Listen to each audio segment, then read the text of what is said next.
How does your attitude affect heart disease risks? Hey, I'm Matt from MattLaneFitness. And I'm his wife, Jenna. Before we hop into this video, please hit the subscribe button and hit the notification bell. That way, every time we put a video out, you're gonna know about it. So Winston Churchill was noted as saying, "For myself, I'm an optimist. It does not seem much use being anything else." According to a study by Finnish scientists, Winston was right. Spot on, Winston. This study I'm going to include in the link below, so check it out. This study had 2,815 adults in it.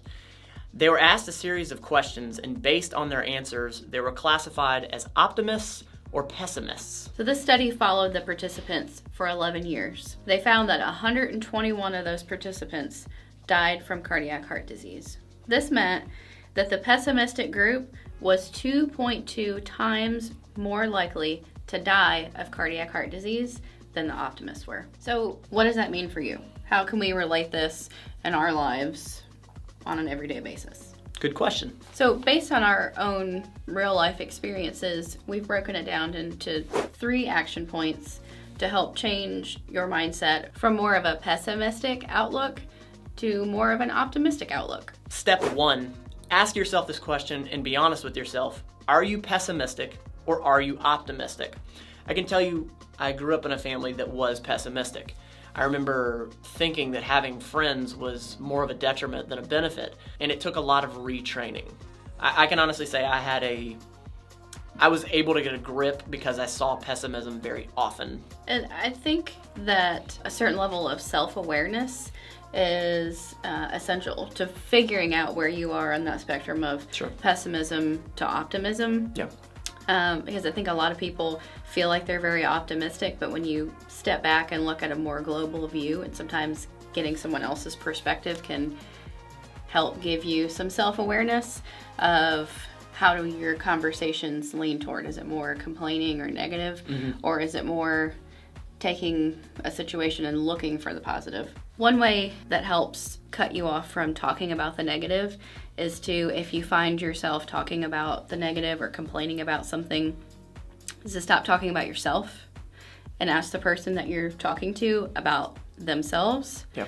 And ask things that would elicit a positive response, like, how are your kids doing? How was that vacation that you just had? To take the focus off of you and ask them about good things that are happening in their life to help refocus the conversation on the positive. Step 2 is to figure out how you talk to yourself. Super important. Yeah. And, I see this posted a lot on social media, but I feel like it's a really important point to make, is that you talk to yourself more than you'll talk to anyone else in your entire lifetime. So your voice, how you speak to yourself, is always going to affect the words that come out of your mouth to someone else. Yeah.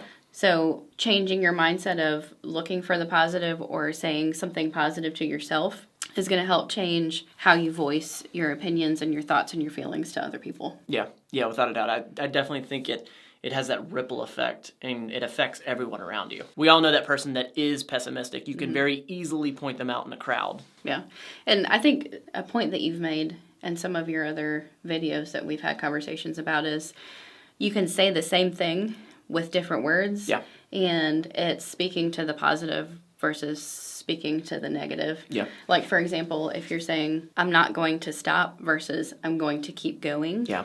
You're saying the same thing, but you're focusing on the positive side of it. The stopping versus the going. Yeah. So retraining your brain to think of, you may be thinking the same thing, but thinking those positive words or thinking to the positive makes a big difference on your own outlook and then how you're expressing yourself to other people. Great example is a shirt that I actually have. Check out the merch, MattLaneFitness.store. But that shirt is exactly what it appears to be. Don't quit, but it's really do it. It's just a positive spin on it. And lastly, step 3, retrain yourself through perspective. I think was it 2018, that was my biggest learning point, was perspective. And it changed my life. If you know my content, you know who I am. I talk about journaling all the time. And that is 100,000% what a piece of my journal does. It gives me perspective. I take those 3 gratitude points in the morning, and it recalibrates, rather than focusing on what I don't have, those 3 things that are incredible to have, and I find new ones every single day. You've encouraged me to start journaling, and you journal a lot more in depth than I do every day. But every morning I journal just 3 things that I'm grateful for. And I try to focus on when I wake up, what am I dreading? Or what did I wake up thinking like, I got to do this today? And what actually is the positive about that? So rather than saying like, I have to go to work today, saying I'm grateful that I have a job that allows me to not just pay my bills, but to live a good life with you. Whatever the positive is, to focus on that for the day. Because that's the first part of your day, so you're focusing on the positive part of the thing that maybe you're dreading or the thing that's negative that you wake up with. No, I like that, and I didn't realize that. When did you start journaling? About a month ago. Nice. I didn't realize that. You complained that my journal was in the way. You left it on the bathroom floor. It didn't make any sense. So I think a few good points to end with are that we're human, and we are offering you our perspective on how to retrain your brain from our own life experiences and our own struggles and lead a more productive, positive life. We're not perfect, but I think every day is an opportunity to be better.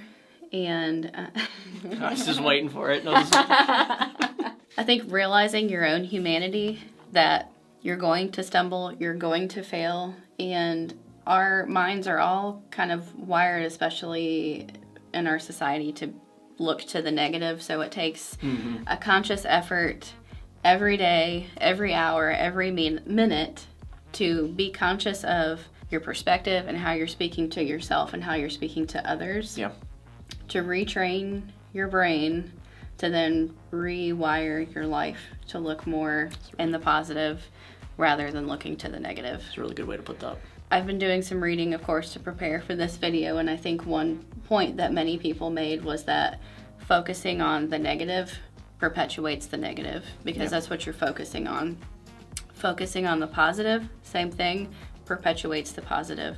So if nothing else, focusing on the positive is going to make your own life better, even if the events in your life don't change, because you're focusing on the positive things that are happening rather than the negative. And the last point that I'll make is you can't change the people around you. So if they are pessimistic people, I've said this before, get them out of your life. I don't care if it's your mom, I don't care if it's your dad, I don't care if it's your brother. Get them out of your life if they're pessimistic. You can't change other people. You can only change yourself. So there was more than 3 steps, but I wanted to give you 3 actionable points that you can start utilizing. There's obviously many more steps that you could make, but just take those 3, apply them, see how it changes your optimism or your pessimism, and move on from there. You don't have to be perfect at this heart disease, pessimism, optimism thing. You just have to be better than yesterday every day. Yeah, nailed it. That was good. That really was.